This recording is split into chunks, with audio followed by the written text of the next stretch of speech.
अपने मन में संकल्प करते हैं कि हमें ये चीज सुख मिल जाए, तो तभी ये निर्धारित हो जाता है कि उसके साथ दुख भी मिलेगा। तो ऐसा क्या चीज हम अपनाएं कि हमेशा आनंद मंगलमय रहे? तो वो क्या है? भगवान की कथा है। भगवान के नाम गुणानुवाद करने में ही जो आनंद की अनुभूति होती है, वो संसार के किसी भी सुख में नहीं है। कोई भी चीज हो उसमें इतनी सुख नहीं है। आज भोग लिया, कल भोग लिया आपने, हमेशा के लिए तो नहीं रहेगा वो। आज है, कल रहे ना रहे किसी को पता है। तो जितना भी श्वास है उसमें हरि का नाम लेते रहिए। क्या पता कौन सी श्वास अंतिम हो, और उस अंतिम श्वास में अगर हरि का नाम आपने ले लिया तो पार पर ब्रह्म पार लौकिक सब आपका सुधर जाएगा, और जन्म मर का चक्कर भी आपको नहीं काटना पड़ेगा। ये कोई खेल थोड़ी है, बार बार आए पुनरपि जन्म पुनरपि मरणम, बार बार जन्म लिए बार बार मर गए। ऐसी करनी कर जाओ कि जग रोए हम हंसे। तो आप इस दुनिया में आए हैं तो कुछ ऐसा विशेष कार्य करिए कि दुनिया में आपको जाने के बाद भी लोग आपको याद करें कि ये व्यक्ति आया था, ऐसा कार्य किया। आप रहे ना रहे ये मत मायने नहीं रखता, लेकिन आपके जो शब्द रहते हैं वो आज भी गुणानुवाद होते हैं। जैसे हमारे संत महात्मा भी आए थे, तुलसीदास जी, सूरदास जी, आज उनको क्यों जाना जाता है? लक्ष्मीबाई आई थी, क्यों जाना जाता है? वो तो आज यहाँ नहीं है, लेकिन उनके द्वारा जो शब्द पारिभाषित हुए थे वही शब्द आज लोग गुणानुवाद करते हैं। हमारे कलिकाल में एक बड़े ही प्यारे तुकाराम भक्त हुए हैं, बड़ा ही भगवान के सुमिरन भजन कीर्तन में लगे रहते थे। उनकी विवाह हो गई। अब उनका जो विवाह हुआ, उनकी जो पत्नी थी बड़ी ही लड़ाकू थी, हर बात पे लड़ाई झगड़ा करती थी। फिर भी तुकाराम हंसते मुस्कुराते भजन करते। एक दिन उनका शिष्य आया। उनका जो शिष्य था, उनके घर वाले बोलते थे कि क्यों रे तू शादी नहीं करेगा, ये नहीं करेगा, वो नहीं करेगा। उनका जो शिष्य था वो बोला कि नहीं, मैं शादी नहीं करूंगा, मैं भगवान का भजन कीर्तन करूंगा। तो वो गया, वो अपने परिवार वालों से बोला कि अगर मेरे गुरुजी बोल दिए कि तुम शादी कर लो तो मैं शादी कर लूंगा। वो गया अपने गुरुजी के पास और बोला, गुरुजी हमारे परिवार वाले बोल रहे हैं कि तुम शादी कर लो। तो गुरुजी ने बोला, बेटा तुम थोड़ा बाहर जाओ। फिर 2-3 मिनट बाद उसको बुलाया शिष्य को और बोला, शिष्य ने बोला कि गुरुजी आपने क्या सोचा? तो जो गुरु थे उन्होंने बोला कि बेटा तुम शादी कर लो। तो जो शिष्य था उसने बोला कि गुरुजी आप तो शादी कर लिए, आप देखते ही हो, आप भजन कीर्तन करते हो, तो आपकी पत्नी उसमें विघ्न करती हैं। तो गुरुजी ने बोला, बेटा अगर मेरी पत्नी आज मेरे से विपरीत ना होती तो मैं भगवान में आसक्त ना होकर के पत्नी में आसक्त होता। तो शिष्य ने बोला कि गुरुजी ये कैसी बात है? तो गुरुजी ने बोला, बेटा अगर मैं भजन करता हूँ और मेरी पत्नी भी भजन कीर्तन करती तो मैं उससे सुखी होता कि ये भी भगवान का भजन कीर्तन कर रही है। तो शिष्य ने बोला, गुरुजी ये बात तो सही है। तो गुरुजी ने बोला, बेटा तुम विवाह कर लो। तो शिष्य ने बोला कि गुरुजी मेरी पत्नी अगर विघ्न करेगी भजन कीर्तन में तो मुझे कष्ट होगा। तो उन्होंने बोला कि पत्नी अगर तुम्हारे भजन कीर्तन में विघ्न कर रही है तो वो बहुत अच्छा है, तुम पत्नी में आसक्त ना होकर प्रभु में आसक्त हो जाओगे। प्रभु से तुम्हारा लगाव जुड़ा होगा, जो भी बात होगा वो तुम भगवान से करोगे। तो यहाँ पे ये बात हमें सीखनी चाहिए कि जो भी कोई शुभ कार्य वगैरह होते हैं भगवान की कथा, भगवान के गुणानुवाद, कीर्तन, प्रवचन, ये क्या है? ठाकुर जी की लीला का गान ही तो है। और इसमें हम किसी ना छोटी सी छोटी को बात को लेकर के अगर लड़ाई करें, आपस में झगड़ा करें, तो ये अच्छी बात है। छोटी छोटी बातों को लेके लड़ाई करना। और आप गर्व ये करिए कि आप सनातन धर्म में जन्म लिए हैं। लड़ाई तो उन मुस्लिमों से करनी चाहिए, और लड़ाई आप आपस में कर रहे हैं। ये कैसी आप भाईचारा कर रहे हैं? एक ज्ञान यज्ञ के लिए आप लोग इतने विघ्न डाल रहे हैं। क्या इससे आपकी जो यज्ञ करा रहे हैं ये सफल होगा? क्या प्रभु प्रसन्न होंगे आपके लड़ाई करने से? अगर वो परमात्मा प्रसन्न होता आपके लड़ाई करने से, तो कंस भी तो अपनी बहन को मारने जा रहा था। वहां वो इसलिए आए कि मैं अपनी माँ को बचा सकूं, एक दुष्टाचारी इस दुनिया से खत्म हो सके। और आप हो कि एक छोटा सा यज्ञ है जिसमें मिलजुल के काम करना होता है। थोड़ी थोड़ी परेशानियां, दिक्कत सबके जीवन में होती है। क्या हमारे जीवन में परेशानियां नहीं है? परेशानियां आती हैं तो आप समझ जाया करो कि जो हमारा यज्ञ है वो सफल हो रहा है। लेकिन ये नहीं कि आप खुद से लड़ाई करो, ये मायने नहीं रखता। आप अगर मिल के उस बात को रखते हैं, व्यास क्या होता है? भगवान स्वरूप होता है। व्यास तक बात तब पहुंचती है जब आपस से ना सुलझे अपने उलझे हुए रास्ते। वो बातें हम भगवान से कहते हैं। जब दुनिया से हार जाते हैं लोग तो भगवान के द्वार जाया करते हैं। तो जब खुद से बातें नहीं सुलझती तो भाई लोग हैं, आपसे बड़े हैं, बुजुर्ग हैं, उनसे राय लीजिए कि बाबा जी ये कार्य नहीं हो रहा, कैसे करें? तो कैसे हो जाएगा? लेकिन यहाँ तो मैं देख रही हूँ, जब से मैं कल से आई हूँ, छोटी छोटी बातों को लेकर के यहाँ पे इतना बड़ा महाभारत हो जा रहा है जितना वहाँ कौरव और पांडवों के बीच में नहीं हुआ था, वो भी व्यास से जो भगवान स्वरूप है। तो आप सामना किससे कर रहे हो? भगवान से ही तो कर रहे हो। व्यास को क्या मानते हो? भगवान मान के ही पूछते हो।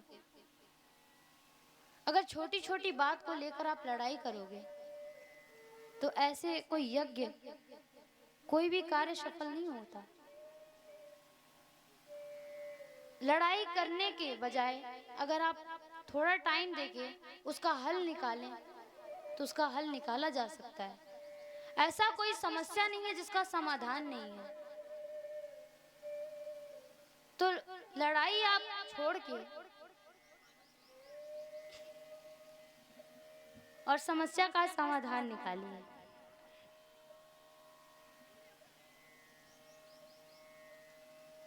हमें तो हंसी इस बात पे आ रही है कि यहाँ पे लोग जिसको भगवान मान रहे हैं उससे ही लड़ाई करने पहुंच जा रहे हैं।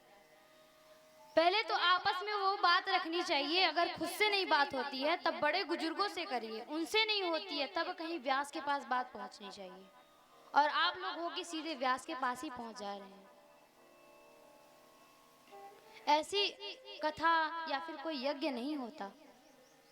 कथा यज्ञ एक सरलता का सूचक है। अगर लड़ाई ही करना होता तो आप यज्ञ क्यों कराते? इस माया जंजाल से ही छूटने के लिए तो लोग कथा का श्रवण, भगवान का कीर्तन भजन करते हैं। और इसी माया में उलझ के आप लड़ाई झगड़ा कर रहे हैं। इससे क्या आपकी आत्मा कहती है कि ये यज्ञ सफल होगा?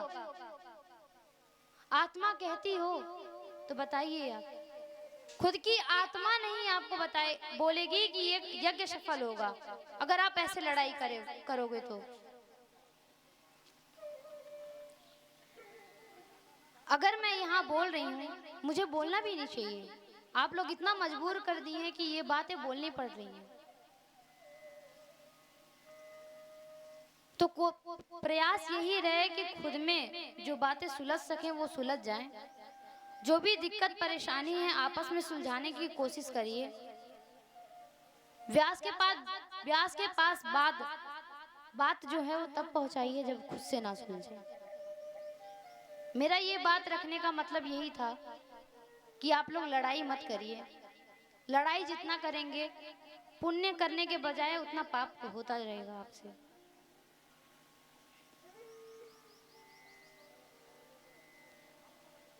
तो जो तुकाराम हुए हैं उनके जब शिष्य आए तो उनका विवाह करा दिया गया। तो उनके शिष्य बोले कि गुरुजी मैं विवाह तो नहीं करना चाहता। तो बोले अगर मेरी पत्नी कुतर्क करती है, विघ्न करती है, तो मैं एक तुकाराम से ही तुम भी एक तुकाराम हो जाओगे। मतलब अगर आपको भजन करते समय कोई विघ्न करता है, कोई परेशान करता है, कुछ दिक्कत आती है, तो आप समझ जाया करो कि प्रभु से ये जो नाता है वो जुड़ने में टाइम नहीं लगेगा। क्योंकि विघ्न और परेशानियां किस चीज का प्रतीत करती हैं कि हम प्रभु से जल्दी ही मिलने वाले हैं। ऐसे ही एक भक्त हुए हैं, उनके पुत्र का विवाह दूसरे ग्राम में करवाया गया। अब ग्राम के निवासी क्या होते हैं, किसी की अगर शादी तय हो रही है तो पूछेंगे लड़का कहाँ का है। नरसिंह मेहता जी के पुत्र थे, बड़ा ही उत्तम चरित्र है। उनके पुत्र का विवाह दूसरे ग्राम में, जैसे ये आपका व्यासपुरा है और झांसी में विवाह तय किया गया। तो झांसी की लड़की है, वहाँ की लड़की के जो चाचा ताऊ वगैरह होंगे वो कहेंगे लड़का कहाँ का है। हम पता करते हैं कि लड़के का नेचर क्या है, वो कैसे रहता है, क्या करता है।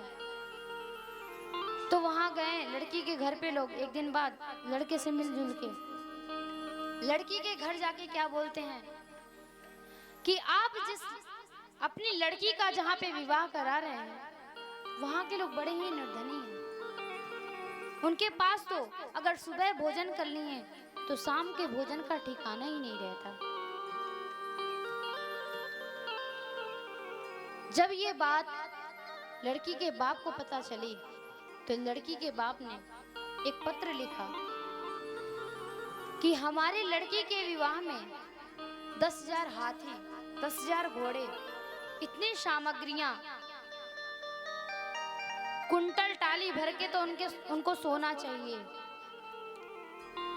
जो भी उस समय में नरसिंह मेहता जी के समय में जो भी सामग्री थी वो सब उनको इतना अत्यधिक चाहिए कि उनके ग्राम में इतना निवासी ना हो कि उसको रख सकें हम।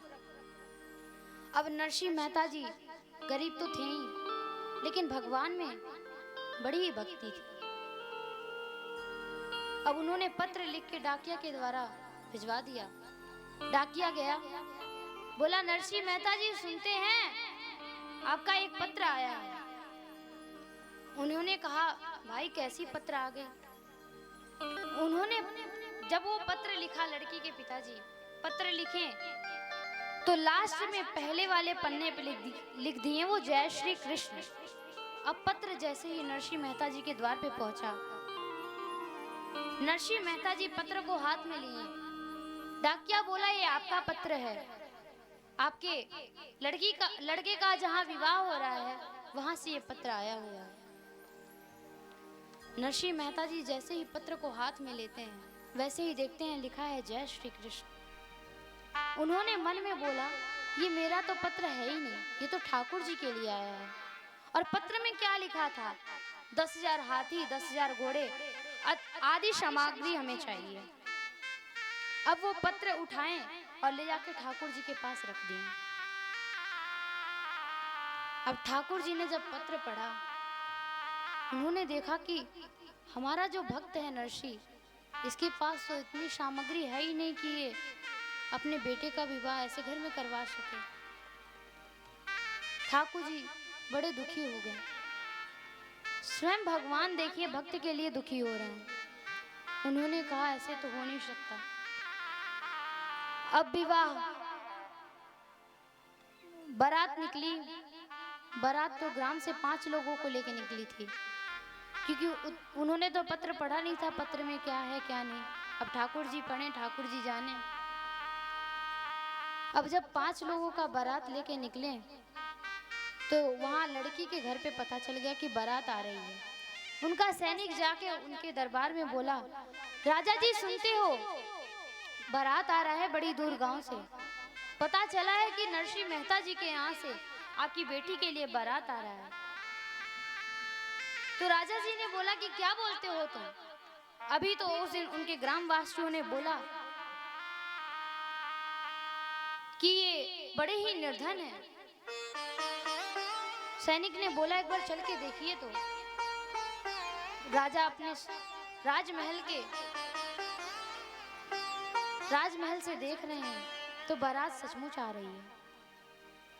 सैनिक ने बोला यहाँ से पूरी बारात आपको दिखेगी ही नहीं, आप चलिए ऊंचे शिखर पर। अब वहां से जाके देखा तो 10,000 हाथी की जगह इतनी हाथियां थी कि सड़क ही पूरा भर गया। इतने घोड़े कि कोई गिन नहीं सकता, इतनी सामग्रियां कि कोई देख भी नहीं सकता। अब जब उनके द्वार पे आया तो जितने भी लोग थे सबका हवास गुम हो गया कि ये कैसे हो गया। तो ये है भक्त और भगवान की चर्चा। भगवान जब अपने भक्त के लिए सब कुछ कर सकता है, भगवान जब देखते हैं कि मेरे भक्त परिस्थिति में हैं, तो वो कुछ ना कुछ समाधान तो निकालते ही हैं।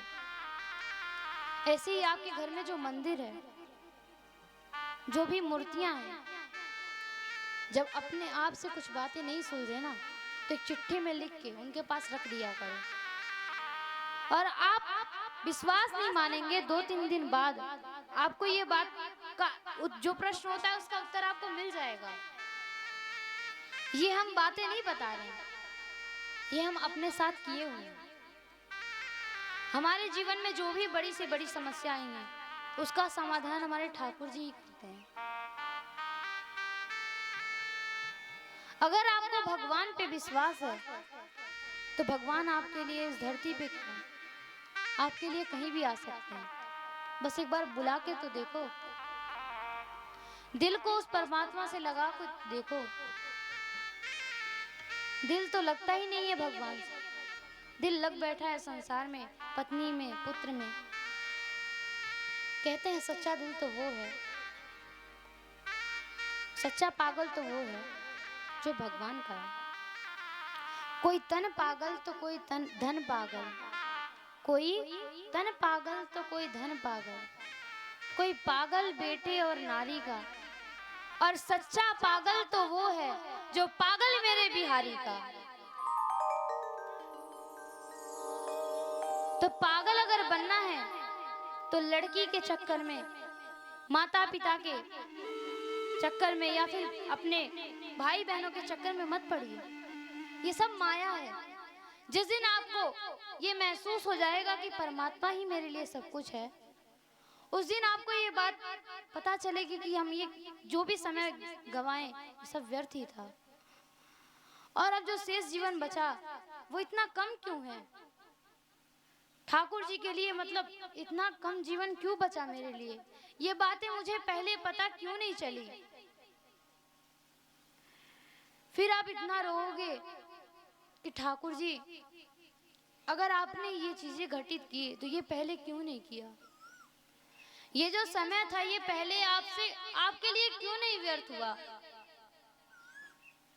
आपने ऐसा क्यों किया? आप ठाकुर जी से तब कुछ दिनों तक लड़ाई करोगे, फिर आपको समझ में आएगा कि जो भी जीवन है अब इनको ही दे दो। लेकिन ये नहीं है कि आप एक ही बार में परमात्मा के एकदम निकट पहुंच जाओगे।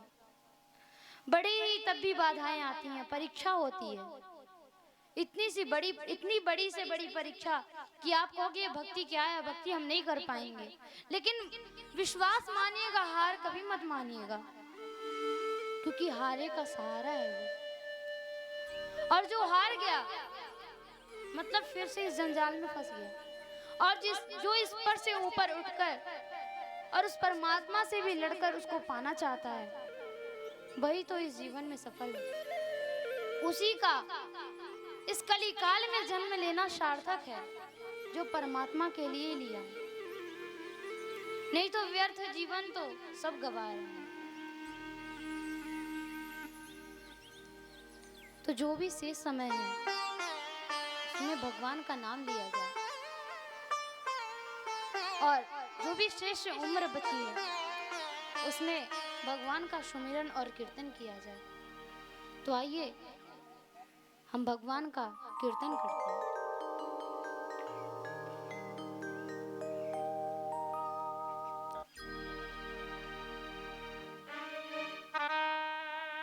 सीता राम राम राम सीता राम राम राम सीता राम राम राम सीता राम राम राम सीता राम राम राम सीता राम राम राम सीता राम राम राम सीता राम राम राम राधे श्याम श्याम श्याम राधे श्याम श्याम श्याम राधे श्याम श्याम श्याम राधे श्याम श्याम श्याम ओ राधे श्याम श्याम श्याम राधे श्याम श्याम श्याम राधे श्याम श्याम श्याम राधे श्याम श्याम श्याम सीता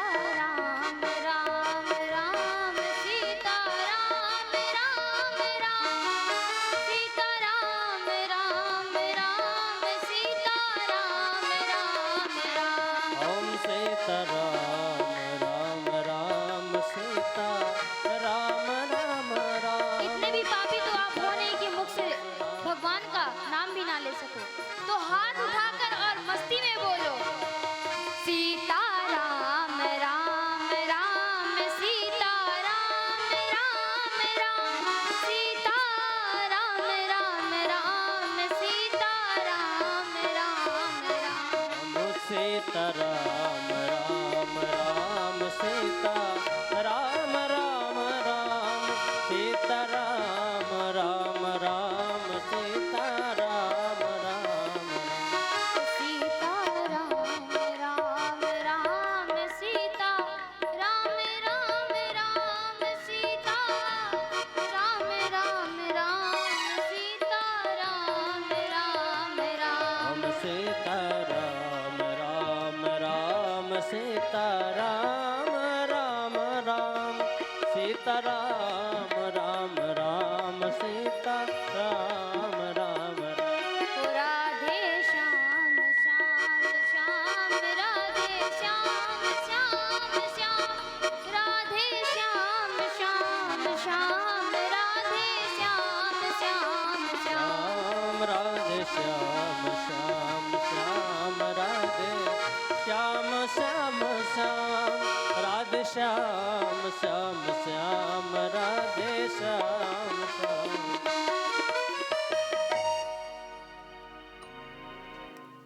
एक बड़ी ही अद्भुत एक और भक्त हुई है जिनका ही बड़ा ही प्यारा चरित्र है। एक ग्राम में बहुत बड़ी वेश्या रहती थी। उसके घर एक दिन संत पधारे। संत नहीं, वो भगवान ही थे। बोलते हैं ना जाने किस रूप में नारायण मिल जाए, तो किसी ना किसी रूप में भगवान ही आपके द्वार पे आते हैं। और आप अगर उनको डांट दिए तो मतलब परमात्मा को ही डांट दिए। इसलिए सबसे सरलता से, सबसे प्यार से पेश आओ। तो वो जो संत थे वो वैश्या के घर पे पहुंचे। तो जो वैश्या थी उसने बोला, प्रभु मैं इतनी पापी नहीं हूं कि मैं आपको कुछ पवा भी नहीं सकती। तो जो संत बोले, उन्होंने कहा कि ऐसा बात क्या है बेटा। उन्होंने बोला कि जो वैश्या थी वो बोली कि मैं बहुत बड़ी इस नगर की वैश्या हूँ। मैं इतनी लायक तो नहीं हूँ कि मैं आपको भोजन करा सकूं, लेकिन हाँ, मैं आपको पात्र सामग्री वगैरह दे सकती हूँ कि आप भोजन बना लें। तो संत जी बोले कि आप इतना ही कर दो, वो भी बहुत है। तो जो वैश्या थी वो दौड़ दौड़ के थाली लाई रखी, आटा रखी, चावल दी उनको, सभी सामग्रियां दी। तो जो संत थे भोजन बनाए, भोजन पाए आनंद के साथ। लेकिन संत जब किसी के घर पे आते हैं ना, तो वो उनका कुछ ना कुछ उद्धार करके जाते हैं। तो संत बोले कि बेटा मैं एक बात कहना चाहता हूँ तुमसे। तो जो वैश्या थी उसने बोला कि जी कहिए। संत जो थे उन्होंने कहा कि आज तक तुमने जितना भी धन कमाया, भले ही वो गलत काम से हुआ, कोई बात नहीं, जितना भी धन कमाया वो ठाकुर जी को दे दो। तो उसने बोला क्या इससे ठाकुर जी मुझे प्राप्त हो सकते हैं? तो संत ने बोला जरूर हो सकते हैं। तो जो वैश्या थी उसने कहा कि मैं ठाकुर जी के लिए एक मुकुट बनवाना चाहती हूँ। तो जो संत थे वो बोले कि अवश्य। वैश्या गई, सुनार के पास मुकुट बनवाई। संत लोग वो मंदिर में ले गए उस वैश्या को। दुर्भाग्य देखिए, उस वैश्या का उस दिन मासिक धर्म चल रहा था। और वो इतने बड़े संत थे कि अगर वो पंडित को बोल दिए कि जिसने मुकुट बनवाया है वही ठाकुर जी को पहनाएगा। लेकिन संत को ये नहीं मालूम था कि वैश्या मासिक धर्म है। तो जब वैश्या ने ये सब बातें बताई तो संत ने कहा तब तो आप नहीं पहना सकती हो। वैश्या फूट फूट के रोने लगी। एक गोसाई जी थे, मंदिर में बोले कि ठाकुर जी आप भक्तों के लिए इतना लड़ते हो, ये आपकी भक्त इतने भाव से आपके लिए मुकुट लाई है, इसके लिए आप क्यों विपरीत हो रहे हैं? वो लगी रोने। और जो ठाकुर जी थे उनकी आंखों में भी आंसू आ गया। तो अंदर के गोसाई लोग देखें कि ठाकुर जी रो रहे हैं, तुरंत पट लगाया। ठाकुर जी उठ के बैठ गए। ठाकुर जी से पूछा कि क्या हुआ? उन्होंने बोला कि ये मुकुट किसने बनवाया? बताया गया कि वैश्या है, बहुत बड़ी वैश्या है और उसका मासिक धर्म भी चल रहा है। ठाकुर जी कहे मुझे उससे मतलब नहीं है, कौन क्या है कैसे है, उसको बुलाओ जिसने मुकुट बनवाया, मैं उसके हाथ से ही पहनूंगा। पंडित लोग लगे संत लोगों से लड़ाई करने कि ऐसे नहीं हो सकता। ठाकुर जी से भी लड़ रहे हैं कि ऐसा क्यों कर रहे हो आप, ये तो विपरीत है। ठाकुर जी ने बोला मैं जितना बोल रहा हूँ उतना करो, नहीं तो मैं उसी भक्त के साथ चला जाऊंगा। उस वैश्या को तुरंत मंदिर में बुलाया गया और ठाकुर जी की सरलता देखिए, वो मासिक धर्म में थी और ऊपर से वैश्या थी। उन्होंने मुकुट पहना और बोला तब से मैं तुम्हारा और तुम मेरी। तो ये नहीं देखते कि सामग्री छोटी है या बड़ी है, हम किस अवस्था में हैं। आप तो बस भाव से जाओ। ठाकुर जी आपके लिए अगर मंदिर से बाहर ना आ गए ना, फिर आप कितना, लेकिन भाव होना चाहिए और प्रेम भी। बड़े ही प्यारे प्यारे भक्त हुए हैं। उन्हीं भक्तों में एक ध्रुव जी थे। उनके पिता का नाम उत्तानपाद था। उनकी दो माता थी, एक तो उनकी माता जो सुनीति थी और एक उनकी सौतेली माता सुरुचि। तो जो उनकी सौतेली माता थी, एक दिन ध्रुव जी खेलते कूदते गए, देखे पिताजी सिंहासन पर बैठे हैं, हम भी सिंहासन पर बैठेंगे। तो वो जैसे ही पिता के गोद में बैठने गए, सौतेली माँ उठा के नीचे फेंक दिया। सौतेली माँ ने बोला कि तू इस गोद में बैठने के लायक नहीं है। ध्रुव जी ने पूछा माँ ऐसा क्यों बोल रही हो, क्योंकि तू उस अभागिन के गर्भ से जन्म लिया है। ध्रुव बेचारा रोता रोता अपनी माँ के पास पहुंचा, पूछा, माँ क्या आप इतनी अभागिन हो कि मैं पिता के गोद में बैठ नहीं सकता? माँ ने बोला कि बेटा ये बातें कौन बोला?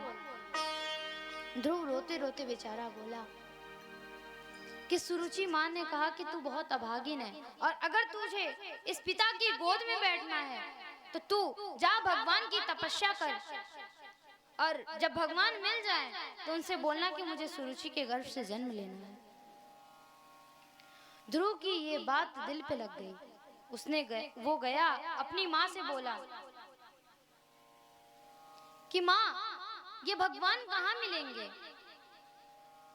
माँ ने बोला बेटा कोई बात नहीं, माँ थी, बोल दिया। नहीं माँ, मैं उस भगवान से मिलना चाहता हूँ। ऐसा उसने क्यों किया? ध्रुव जिद करके जंगल की तरफ निकल गया। रास्ते में नारद जी मिल गए, बीड़ा बजाते हुए, हरि गुण गाते हुए। नारद जी जब मिले तो बोले, बेटा इस जंगल में कहाँ अकेले भटक रहे हो? चले जाओ, क्योंकि इस जंगल में बड़े ही भयानक शेर जानवर रहते हैं, तुम्हें खा जाएंगे। तो ध्रुव जी क्या बोले, अच्छा आप एक बात बताइए, ये भगवान कौन है और इनको कैसे पाएंगे? तो उन्होंने बोला कि बेटा अभी तुम्हारी अवस्था बहुत ही छोटी है, थोड़े बड़े हो जाओ तो प्रभु को पाने का साधन मैं तुम्हें बता दूंगा।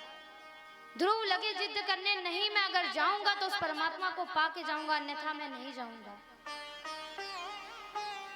तो जो नारद जी थे उन्होंने मंत्र दिया उनको, ओम नमो भगवते वासुदेवाय। बोला कि ये द्वादक्षर जो मंत्र है इसका तुम जप करो, इससे तुम्हें भगवान की प्राप्ति हो जाएगी। अब ध्रुव जी जब उनको ये पता लग गया कि ये मंत्र जपने से भगवान की प्राप्ति होगी, तो वो जहां भी जाते बोलते ओम नमो भगवते वासुदेवाय, ओम नमो भगवते वासुदेवाय। कहते कहते 3 महीने बीत गए। 3 महीने वो फल इत्यादि ग्रहण करके भजन कीर्तन करते। चौथा महीना जैसे ही आया उन्होंने फल त्याग दिया। 5वें महीने में जल भी त्याग दिया और 6वें महीने में श्वास को भी रोक लिया। जब ये देखा नारद जी ने तो नारद जी जाके भगवान से बोले कि प्रभु आपका एक भक्त आपकी प्रतीक्षा में अपने प्राण को त्यागने के लिए तैयार है, प्रभु जाइए उसको दर्शन दीजिए। तो भगवान ने क्या बोला, ऐसे भक्तों को मैं दर्शन देता नहीं हूँ, ऐसे भक्तों का मैं दर्शन तो करता हूँ। मैं बड़ा ही सौभाग्य वाला हूँ। भगवान बोल रहे हैं ये बात, मैं बड़ा सौभाग्य वाला हूँ कि ऐसे भक्त का मैं दर्शन करूंगा। तो बड़े ही तो जब भगवान उनको मिल गए तो भगवान ने बोला कि पुत्र तुम्हें क्या चाहिए? ध्रुव जी ने बोला कि प्रभु मुझे कुछ नहीं चाहिए, आपकी भक्ति बढ़ती रहे ऐसा कोई साधन बता दो। भगवान ने बोला तुम्हें लास्ट समय, अंतिम समय राज्य का लोभ था, तो मैं तुम्हें वरदान देता हूं कि तुम 36,000 वर्ष राज्य करो और तुम्हें अंत में जाके पिता का जो राज सिंहासन है वो भी तुम्हें प्राप्त हो जाएगा। ध्रुव जी बहुत ही आनंद से राज सिंहासन पे बैठ के राज्य को चला रहे थे।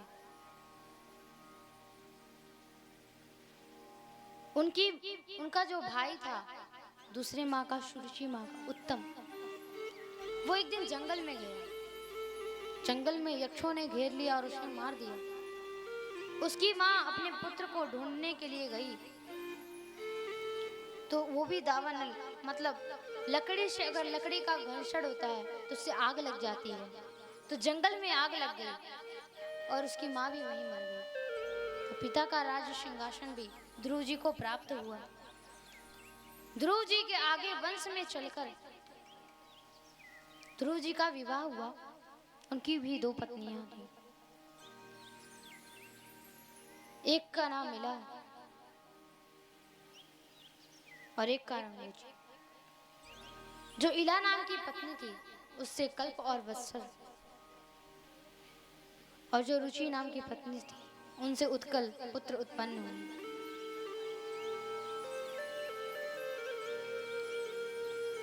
उत्कल जी के वंश में आगे चलकर ध्रुव जी के एक बड़े ही धर्मात्मा राजा हुए, वेन। बड़ा ही दुष्ट था। मतलब अगर कोई उसके सामने आ गया, अगर कोई गलत बोल दिया तो सीधे उसको मार के फेंक देता था, सीधे फांसी पे लटका देता था।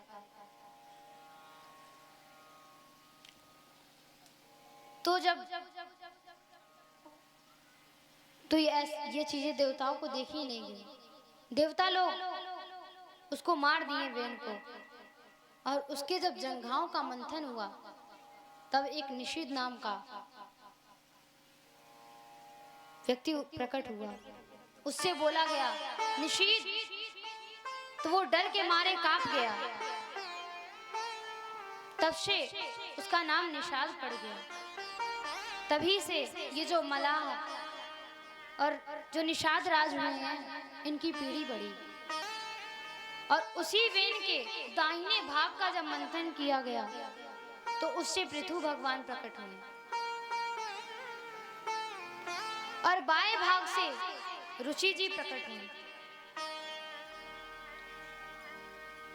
तो जो पृथु भगवान थे वो साक्षात विष्णु के अवतार थे, और जो अर्ची नाम की कन्या उत्पन्न हुई थी वो साक्षात लक्ष्मी का अवतार था। जब पृथु भगवान ने देखा कि धरती पे ना अन्न है ना जल है, ये कहाँ गायब हो गए, तो वो पृथ्वी के पीछे डंडा लेके दौड़ गए। और जब पृथ्वी से उन्होंने बोला कि ये क्या हो रहा है, पृथ्वी ने बोला आपके पिता वेन बड़ा ही अत्याचारी राजा था, उसके इस अत्याचार को मैं सह ना सकी, तो जो भी अन्य जल थे उसको मैं अपने अंदर छिपा ली। तो जो देवता होते हैं 33 करोड़, वो अपने अपने सामग्री का मंथन करने लगे और अपने वस्तु को प्राप्त किए। एक पुरंजन नाम का राजा था और एक पुरंजनी नाम की स्त्री थी। पुरंजन ऐसे ही भ्रमण के लिए निकला था, तो देखा उसने रास्ते में एक 9 दरवाजों का बहुत ही विशाल महल है। पुरंजन उस महल में प्रवेश कर गया। अंदर जाके देखा तो एक बड़ी सुंदरी कन्या थी। उसने उस कन्या से जाके पूछा कि आपका नाम क्या है, पुरंजन क्या है? हमारी जीवात्मा ही पुरंजन है। तो जब वो उस महल में प्रवेश किया, उस स्त्री से पूछा कि आपका नाम क्या है? उसने बोला मेरा नाम पुरंजनी है। पुरंजन ने बोला पुरंजनी हमारी बुद्धि है और पुरंजन जीवात्मा है। जब पुरंजन बोला मेरा नाम पुरंजन, आपका नाम पुरंजनी, बड़ा ही अच्छा संयोग है, क्यों ना हम विवाह कर लें। पुरंजनी भी तैयार हो गई। 9 दरवाजे क्या हैं? हमारे शरीर में 9 दरवाजे होते हैं, 2 आँख, 2 नाक, 1 मुख, 2 कान और 1 मलद्वार, 1 मूलद्वार। ये 9 दरवाजे हैं। ये 9 दरवाजों का महल है और इसमें जो पुरंजनी है यानी हमारी बुद्धि है, और पुरंजन मतलब उस परमात्मा का अंश हमारा, वही पुरंजन जीवात्मा है। जब पुरंजन खुशी से अपने गृहस्थ आश्रम को व्यतीत करने लगा तो जो पुरंजनी नाम की कन्या थी वो एक दिन उसको छोड़ के भाग गई। मतलब बुद्धि हमारा काम करना बंद कर दिया। बुढ़ापा जब आता है तो कान नाक सब हमसे आंखों से दिखना बंद हो जाता है, कानों से सुनना बंद हो जाता है। तो उसकी पत्नी छोड़ के उसको भाग गई। अब पुरंजन बड़ा ही परेशान हुआ, अरे मेरी पत्नी कहाँ गई, मेरी पत्नी कहाँ गई। उसके चक्कर में उसको ज्वर यानी बुखार, जो भी इत्यादि रोग हैं सब उसको अपने वश में कर लिया। अब पुरंजन अपनी स्त्री का चिंतन करते करते शरीर को त्याग दिया। अब अगले जन्म में वो पुरंजन स्त्री के रूप में जन्म लिया। फिर ऐसे ही जन्म मरण का चक्कर पुरंजन का चलता रहा। मतलब हम ही पुरंजन है, जीवात्मा ही पुरंजन है, हम हर एक व्यक्ति ही पुरंजन है। ये हमारी ही कथा चल रही है। सबके शरीर में 9 दरवाजे होते हैं, 9 छिद्र होती हैं, सबके अंदर बुद्धि है, सबके अंदर जीवात्मा है और सबका एक मित्र है परमात्मा। तो जब परमात्मा देखेंगे मेरे मित्र इस जीवन मरण के चक्कर में पड़े हुए हैं, तो वो परमात्मा आया एक दिन पुरंजन से बोला कि मित्र तुम कहाँ भटक रहे हो। तो जो पुरंजन था उसको याद आया कि हाँ मुझे तो प्रभु के घर पे जाना है।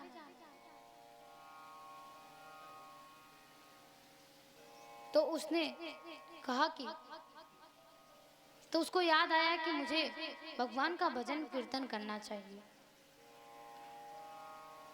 तो ये मत सोचिएगा कि अभी तो हमारा बचपना है, हम बुढ़ापे में भजन कर लेंगे, तो ऐसी बात नहीं है। बुढ़ापे में भजन होती नहीं है। बुढ़ापे में नाती पोते होंगे, नाती पोते में फंसे रहो, बहू से बेटे में लगे रहो, बहू में लगे रहो। बुढ़ापे में कभी भजन नहीं होता। भजन करना है तो आपको बचपन से ही करना पड़ेगा।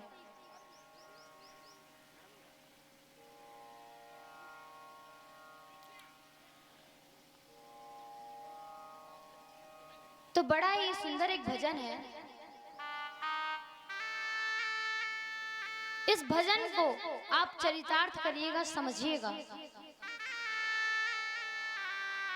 तो आइए भजन को श्रवण करते हैं।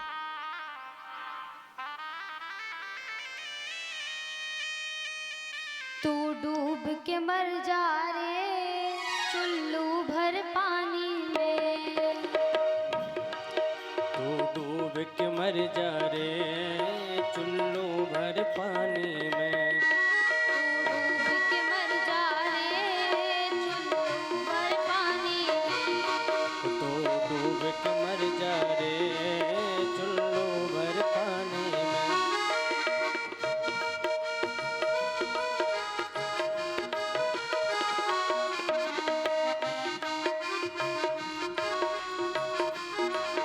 ना राम नाम लीनो ना कृष्ण नाम लीनो, तैन भरी जवानी में, तू डूब के मर जा जय हो। चुल्लू भर पानी में, तू डूब के मर जा रे चुल्लू भर पानी में। ना राम नाम लीनो ना कृष्ण नाम लीनो, तूने भरी जवानी में हरि बोल। डूब के मर जा रे चुल्लू भर पानी में, तू डूब के मर जा रे चुल्लू भर पानी में। जो लोग कहते हैं कि मरते समय बेटा साथ देगा, उनके लिए ये लाइनें हैं। बेटा बेटा क्या करता है, ओ बेटा बेटा क्या करता है, बेटा बेटा क्या करता है, ओ बेटा बेटा क्या करता है। बेटा तेरा एक दिन पड़ोसी बन जाएगा, तेरा पड़ोसी बन जाएगा। माटी का खिलौना माटी में मिल जाएगा। ओ माटी का खिलौना माटी में मिल जाएगा।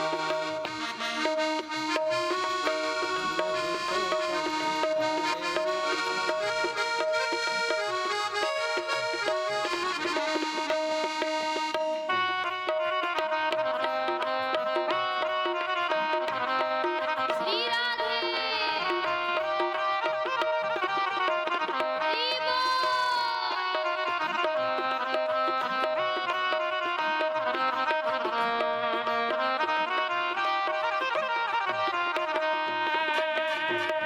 जो लोग बोलते हैं बेटा साथ नहीं देगा तो बेटी साथ देगी, उनके लिए भी ये बात है। बेटी बेटी क्या करता है। ओ बेटी बेटी क्या करता है। बेटी बेटी क्या करता है। ओ बेटी बेटी क्या करता है। बेटी तेरी एक दिन जमाई ले जाएगा। बेटी तेरे एक दिन जमाई ले जाएगा।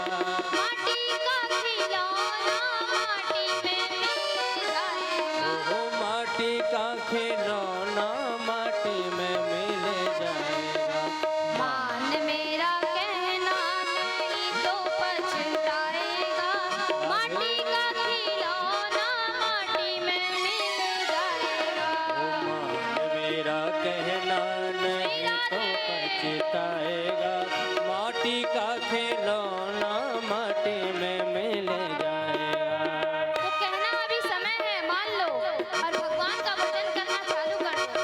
ना बेटा साथ आएगा ना बेटी साथ आएगी और ना पड़ोसी रिश्तेदार साथ आएंगे। तो गाओ और भगवान का स्मरण करो।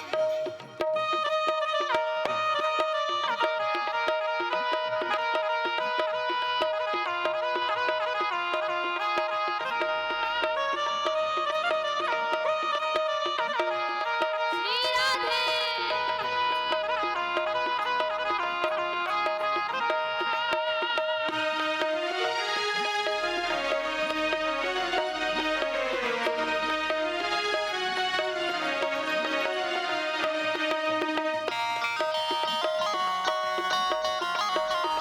हरि बोल।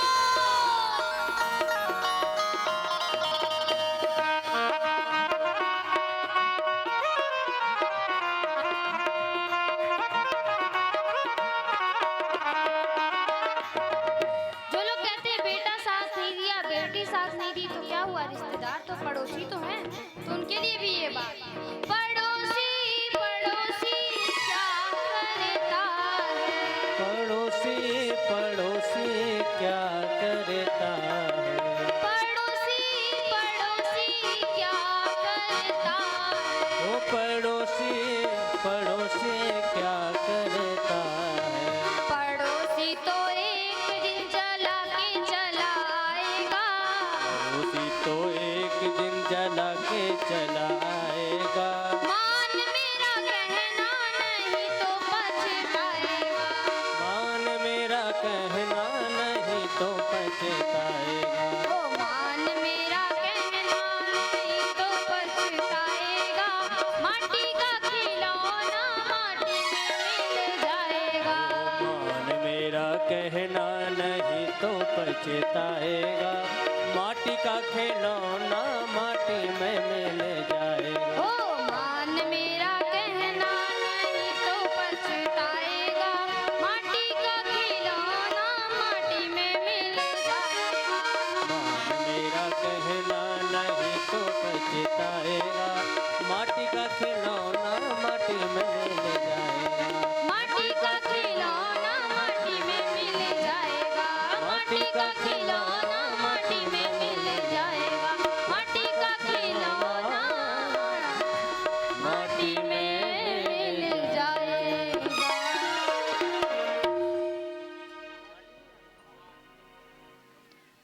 जो लोग कहते हैं ना बेटा बेटा साथ देगा, तो क्या आपने सुना बेटा बेटा क्या करता है। बेटा तो तेरा पड़ोसी बन जाएगा। जब बहू घर में आएगी ना, अगर अच्छी बहू नहीं हुई तो लड़ाई करवा के माँ बाप से और अपने बेटे को, खुद के बेटे को पड़ोसी बना देगी। और जो लोग कहते हैं ना कि बेटा साथ नहीं दिया तो बेटी साथ देगी, तो उनके लिए भी लाइनें थी, बेटी बेटी क्या करता है, बेटी को तुम्हारा जमाई ले जाएगा, फिर करते रहना बेटी बेटी। और जो लोग कहते हैं बेटी साथ नहीं दी, बेटा साथ नहीं दिया, तो पड़ोसी तो है, रिश्तेदार तो हैं, तो उनके लिए भी ये बात, पड़ोसी पड़ोसी क्या करते हो, मर जाओगे जरा के चला आएगा। करते रहो पड़ोसी, बेटा बेटी माँ बाप लगे रहो इन्हीं में, जीवन मरण का चक्कर चलते रहो, इसी में पिसते रहो। कबीरदास जी कहते हैं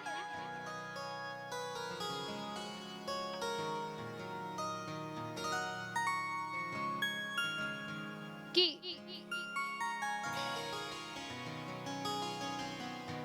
बड़ी सुंदर बात उन्होंने कहा था कि जो आटा होता है चक्की में डालते तो वो पिस पिस के आटा हो जाता है। उनके बेटे ने क्या बोला, चलती चक्की चलने दे, पिस पिस आटा होए। और जो कील के बीच में जो दाने बच जाते हैं ना, वो कभी नहीं पीसता, तो वो दाने क्या होते हैं, वो भक्ति ही होते हैं। अगर आप इस माया से छूट के भगवान के शरण में आ गए तो आपको इस जीवन मरण का चक्की में नहीं पिसना पड़ेगा। छूट जाएगा ये सारे रिश्ते नाते। जिस दिन ये आपको आभास हो जाएगा कि जो भी था वो परमात्मा था, तो ये कथा करने का और प्रवचन करने का, भजन कीर्तन करने का मूल यही है कि प्रभु को पाना है। जब संत आपके घर आते हैं तो उनका आदर और सम्मान, आप उनको अपमानित भी कर देंगे। अगर आपको संत अगर आपको श्राप भी देता है, उसमें भी उसका कल्याण होता है। कहते हैं साधु ते होई न कारज हानि, और बिना हरि के संत आपके घर पधारते भी नहीं है। आप चाहो कि आपके घर संत आ जाएं, तो ऐसा हो ही नहीं सकता कि आप चाह लिए और संत आपके घर आ गए। बिना हरि के कृपा के अगर संत आ गए, अगर आपके घर संत आए तो आप सौभाग्य मानिए, उनका आदर सम्मान करिए। तो परमात्मा जब आपके घर पे संत को भेज रहा है अपने स्वरूप में, तो उसका आदर सम्मान करना चाहिए। तो एक भजन के साथ अपनी वाणी को मैं विराम करती हूँ और अगले दिन फिर इसी बात की चर्चा पे प्रारंभ करेंगे।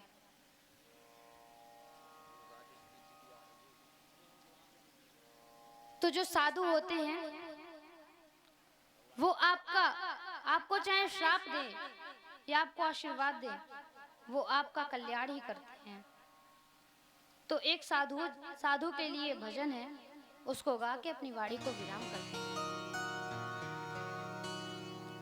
कि मिलती है साधुओं की संगत कभी कभी, मिलते हैं साधुओं की संगत कभी कभी, मिलती है साधुओं की संगत कभी कभी, वो मिलते हैं साधुओं की संगत कभी कभी, चढ़ती है मन पे नाम की रंगत कभी कभी, राम नाम की रंगत कभी कभी, चढ़ती है मन पे नाम की रंगत कभी कभी, मिलती है साधुओं की संगत कभी कभी, मिलते हैं साधुओं की संगत कभी कभी, मिलती है साधुओं की संगत कभी कभी, वो मिलते हैं साधुओं संगत कभी कभी।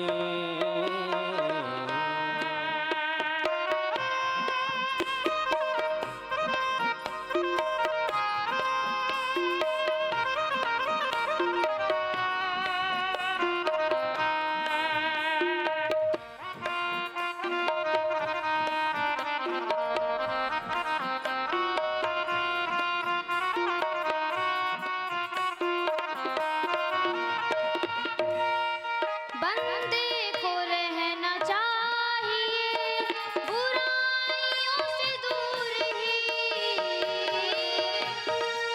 रहना चाहिए बुराइयों से दूर। बंदे को रहना चाहिए बुराइयों से दूर। बंदे को रहना चाहिए बुराइयों से दूर।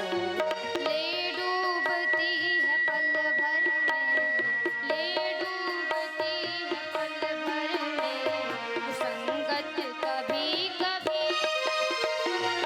ये डूबती है पल भर में संगत कभी कभी।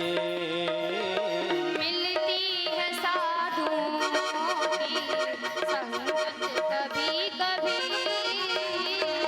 मिलती है साधुओं की संगत कभी कभी।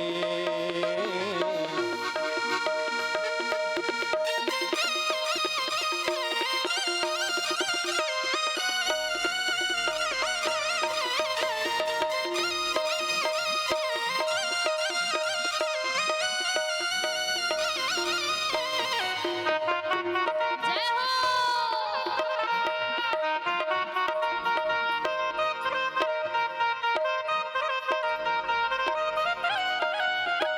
श्री राधे।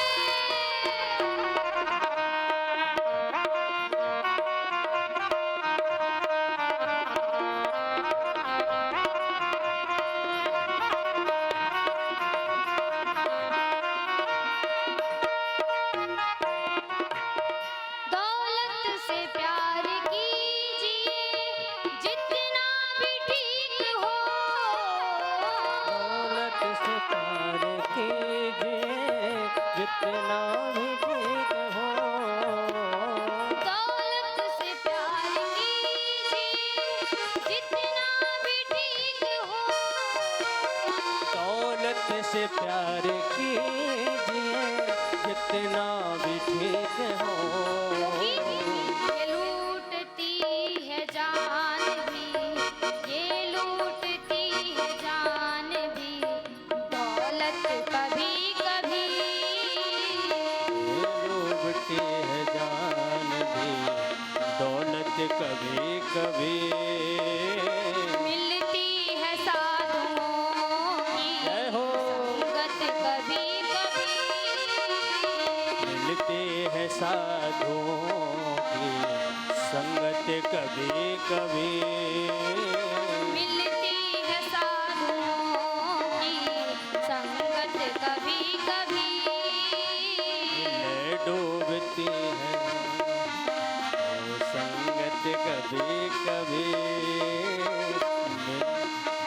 जय हो।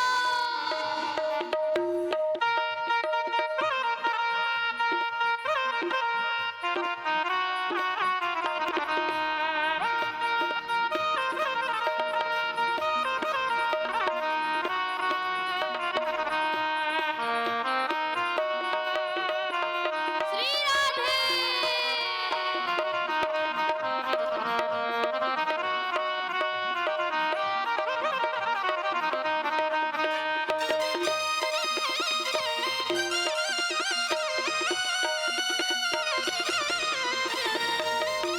हरि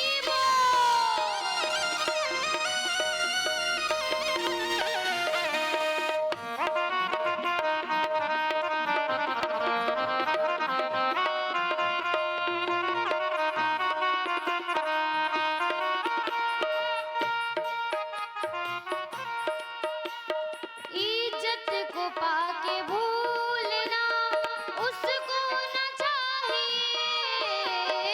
इज्जत को पाके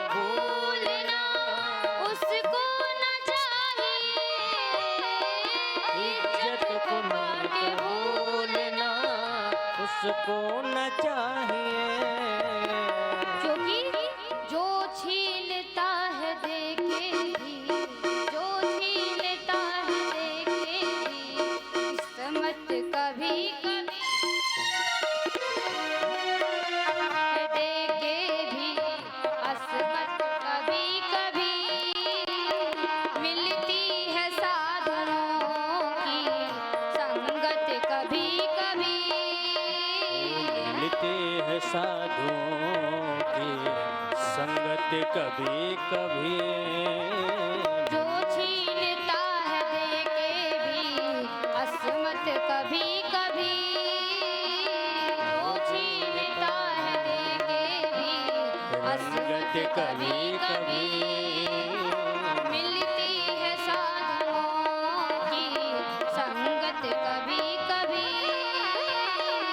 मिलती है साधुओं की संगत कभी कभी। चढ़ती है मन पे नाम की रंगत कभी कभी। चढ़ती है राम नाम की रंगत कभी कभी। वो चढ़ती है मन पे नाम की रंगत कभी कभी।